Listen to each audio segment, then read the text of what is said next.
नमस्कार दोस्तों, महर study circle four में आपका स्वागत है।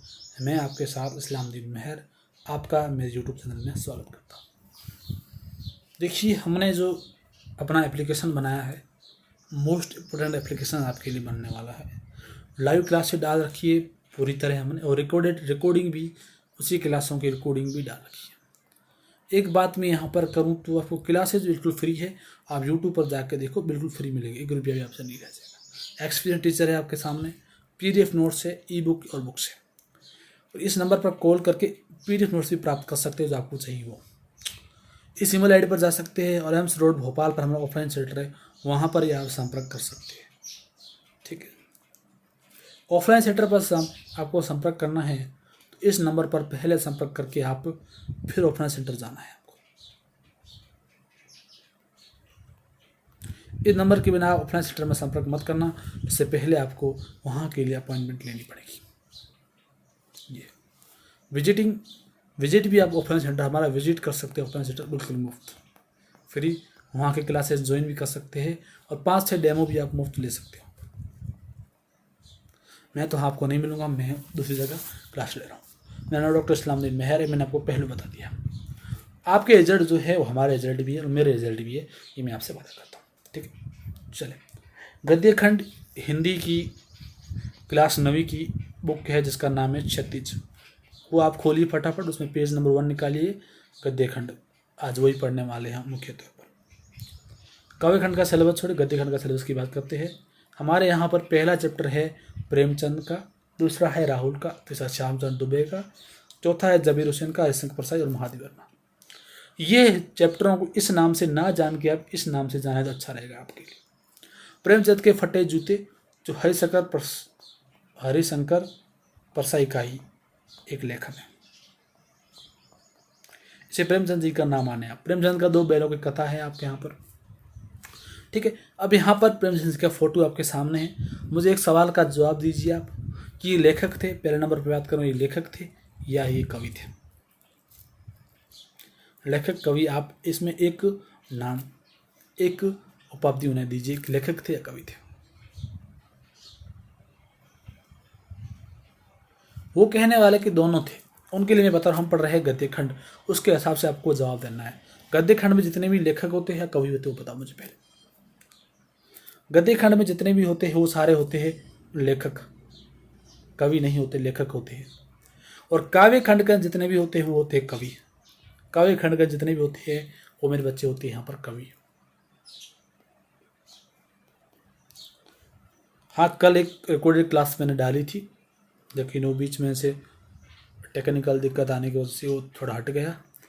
फिर मैंने सोचा फिर से आपके लिए कुछ नया किया, इसलिए मैंने फिर से अपलोड किया। नो टेंशन नहीं है। ठीक है, तो यहाँ पर हम क्या पढ़ने वाले हैं? प्रेमचंद। फटाफट हेडिंग लगा लीजिए। ये चैप्टर 3 नंबर पेज पर है बुक के, वो निकालिए, वहाँ से स्टार्ट करते हैं। इन्हें पूरा मुंशी प्रेमचंद जी भी कहा जाता है। यहाँ पर लिखा नहीं उन्होंने, मुंशी प्रेमचंद जी। चलिए स्टार्ट करते हैं यहाँ से। इनका नाम तो यहाँ पर हम बात करें तो प्रेमचंद जी है, या प्रेमचंद इनका नाम है, लेकिन इनका एक मूल नाम यानी असली नाम, एक और नाम इनका यहाँ पर जिसे मूल नाम हम कहेंगे वो है धनपत राय। धनपत राय, ठीक है। इनका जन्म स्थान कहाँ पर? इनका जन्म स्थान है लम्ही, बनारस में।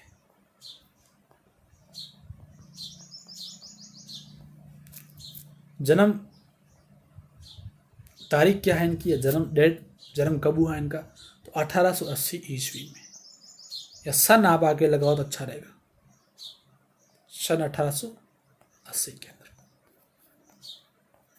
क्लियर?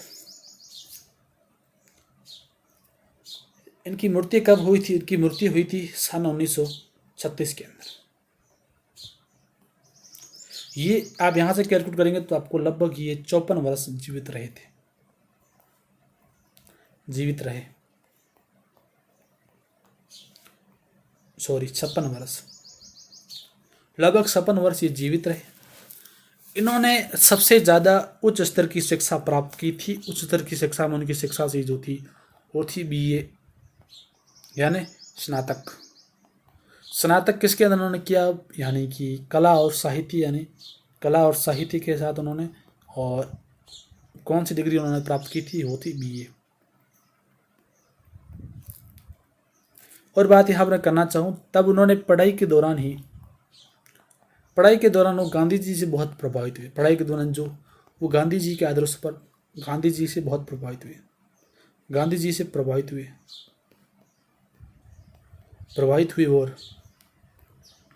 और उन्होंने पढ़ाई से मिली नौकरी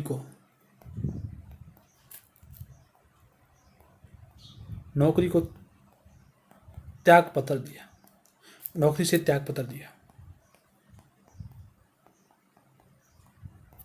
त्याग पत्र दे दिया उन्होंने, त्याग पत्र दिया और असहयोग आंदोलन में शामिल हुए। असहयोग आंदोलन में गांधी जी के साथ शामिल हो गए।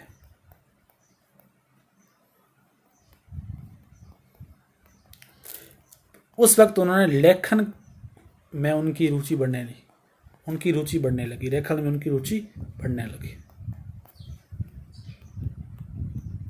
ठीक है, लेखन कार्य उन्होंने करना स्टार्ट कर दिया उसके बाद, और फिर उनकी मृत्यु होगी 1936 के अंदर। तो ये उनका पूरा परिचय मैंने आपको बता दिया। NCERT किताब खोल के भी मैं बताऊंगा आपको, इससे पहले मैंने आपको पूरा का पूरा प्रीव्यू दे दिया एक तरह का। ठीक है, इनका मूल नाम क्या था, मूल नाम यहाँ लिख लो फटाफट बताओ क्या था। धनपत राय। जन्म क्या थी, यहाँ जन्म लिख लीजिए फटाफट, 1880। और मृत्यु डेट क्या थी इनकी, जो थी 1936। कहाँ जन्म हुआ था, लम्ही गांव बनारस में, लम्ही बनारस। इतना भी याद रखोगे तो 5 में से 3 नंबर तो पक्के आपके। ठीक है, इनका नाम है, मृत्यु डेट है, मूल नाम है, ये सब मैंने बता दिया। सब मैंने एक प्रीव्यू के रूप में आप लिखा दिया है आपको। शिक्षा इनकी स्नातक भी ये थी। अब हम NCERT यानी किताब में क्या लिख रखा है उनको मैं आपको पढ़ाने की कोशिश करूँगा। चले, किताब क्या बोलती है, हमने लिखा है उससे अनुसार ही बोलेगी। सन 1980 में लम्ही गांव उनका जन्म हुआ था और उनका मूल नाम धनपत राय था। उनका बचपन अभाव बीता, ये सब लिखने की कोई जरूरत आपको यहाँ पर नहीं है। उन्होंने BA डिग्री की यानी कला और संस्कृति के अंदर, कला और साहित्य के अंदर। असहयोग आंदोलन में शामिल हुए। उन्होंने अपनी सरकारी नौकरी से इस्तीफा दे दिया और काव्य लेखन के प्रति पूरी तरह समर्पित हो गए। और सन 1936 में इन महान जो कथकार उनका देहांत हो गया। इस पूरे को आप अपने हिसाब से लिख सकते, लेकिन मैंने जो लिखाया है उस हिसाब से लिखोगे तो भी आपको अच्छे खासे नंबर मिल जाएंगे।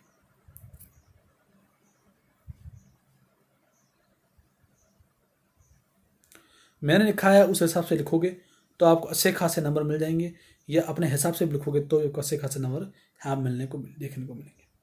मैं जो हाईलाइट कर रहा हूँ वो लिखना, ये सबसे इंपॉर्टेंट लिखना पड़ेगा आपको, इसके बिना नहीं सॉल्व होगा सवाल। लम्ही गांव बनारस में हुआ। मृत्यु का भी बहुत इंपॉर्टेंट यहाँ रोल होता है, मृत्यु और जन्म दोनों।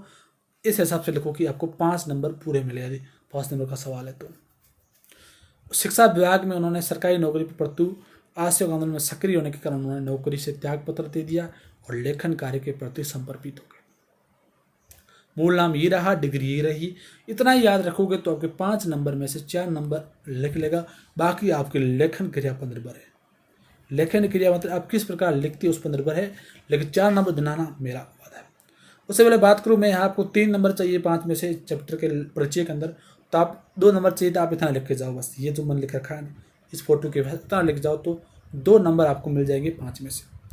3 नंबर चाहिए तो इस प्रकार लिखिए 1 2 3, और फिर इस प्रकार लिखिए, फिर इस प्रकार लिखिए, ऐसे डिग्री ये सब लिखिए, लास्ट में ये लिखिए, और यहाँ लिखने के बाद आप लास्ट में ये सब लिखेंगे तो 5 में से 4 या 3 नंबर आपको दे दिया जाएगा।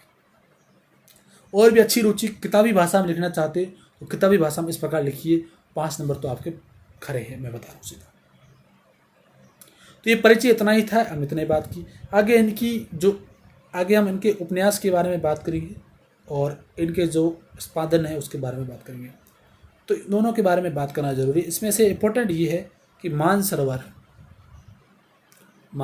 सरोवर को उन्होंने 8 भागों में संकलित किया था।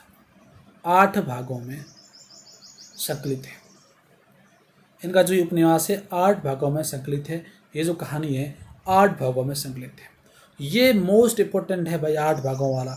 ये तो आपको याद रखना ही रखना है। ये याद रखना, मानसरोवर मोस्ट इम्पोर्टेंट है। आगे एनसीईआरटी इसके बारे में जो बोलेगी मैं आपको बताने वाला। कहानियाँ मानसरोवर 8 भागों में की कहानियों में मानसरोवर जो है 8 भागों में संकलित है, जो मैंने यहाँ आपको पहले लिखा दिया है। कहानियों में क्या है, कहानियों में मानसरोवर जो इनका है, कहानियों में इनका मानसरोवर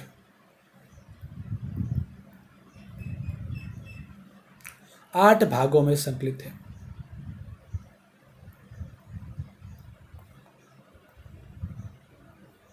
आठ भागों में ये संकलित है। ये मोस्ट इम्पोर्टेंट है। इस सवाल का आना 2 नंबर का 1 नंबर का सवाल आएगा, ये आपको करना होगा।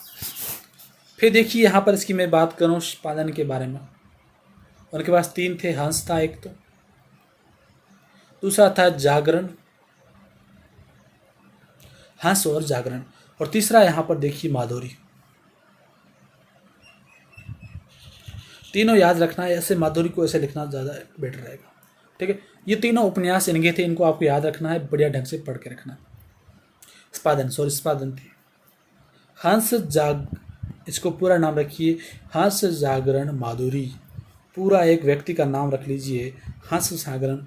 हंस जागरण व्यक्ति का नाम है, उनकी पत्नी का नाम माधुरी है। ऐसे प्रकार निष्पादन आप पूरा याद कर सकते हैं, लगभग 3 ही है। उसके बाद ये है 2 भूमि आज की रंगभूमि और कर्म भूमि, और एक है सेवा सदन, गोदान और गब्बन, दोनों एक साथ याद रखिए। गब्बन और गोदान एक साथ याद रखना है आपको। और उसके साथ उपन्यास आप इस प्रकार याद कर सकते हैं। निबंध और अन्य गद्य लेखन प्रचुर मात्रा में किया, साहित्य को समाज परिवर्तन का सख्त माध्यम बनाया। यानी कि साहित्य, कला और साहित्य की उन्होंने डिग्री की थी। मैंने बताया कला और साहित्य के अंदर उन्होंने डिग्री की थी, लेकिन उन्होंने इस प्रकार लिखा, कला और साहित्य को इस प्रकार लिखा कि समाज में परिवर्तन हो सके, समाज की सोच बदल सके, समाज परिवर्तनशील लिखा उन्होंने। और ये सब समाज को एक समाज को चेहरा, समाज को दर्पण दिखाने के लिए लिखा। समाज किस प्रकार से गलत है और किस प्रकार सही है, उस प्रकार ये उन्होंने लिखा। किसान और मजदूर की दयनीय स्थिति, दलितों का शोषण, समाज में स्त्री की दुर्दशा, ये सारे जो मुद्दे थे वो उन्होंने उठाया। दलितों का बहिष्कार और दलितों का जो भी उन्हें उनसे छुआछूत है, उनसे जो उनके साथ जो भेदभाव किया जाता था, उसके हिसाब से उन्होंने मजदूर किसान की दयनीय अवस्था पर लिखा उन्होंने। और ये सब उन्होंने लिखा, कला और कथा और साहित्य को उन्होंने लिखना स्टार्ट किया। इन्होंने मुख्य तौर पर समाज को एक प्रकार का दर्पण दिखाने की कोशिश की, समाज को उसका असली चेहरा दिखाने की कोशिश की, और समाज को सुधारने की कोशिश बिल्कुल उसी ढंग से की इन्होंने। ठीक है,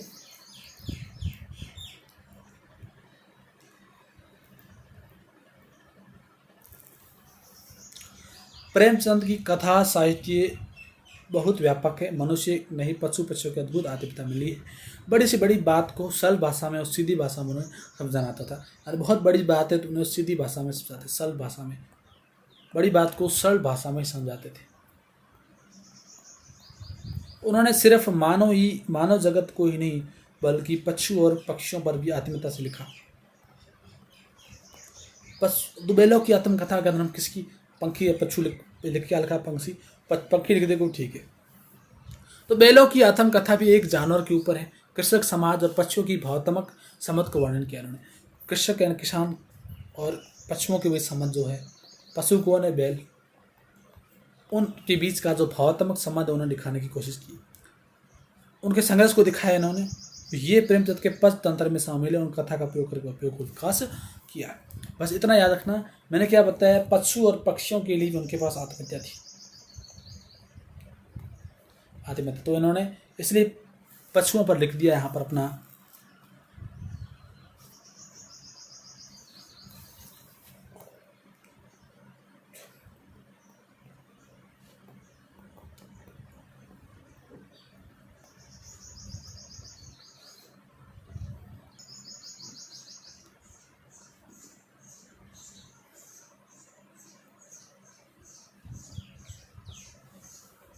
पशु और पक्षियों के प्रति उनके पास आत्मीयता थी, जो इन्हें पहले उन्होंने बता दिया। यहाँ पर देखिए, अद्भुत आत्मीयता, यानी कि पशु और पक्षियों के लिए उन्होंने अद्भुत प्यार था। मानव ही नहीं, मनुष्य के बारे में अलावा उन्होंने बहुत सारे लेखन कार्य किए। ठीक है, अब यहाँ पर हम चैप्टर स्टार्ट कर रहे हैं।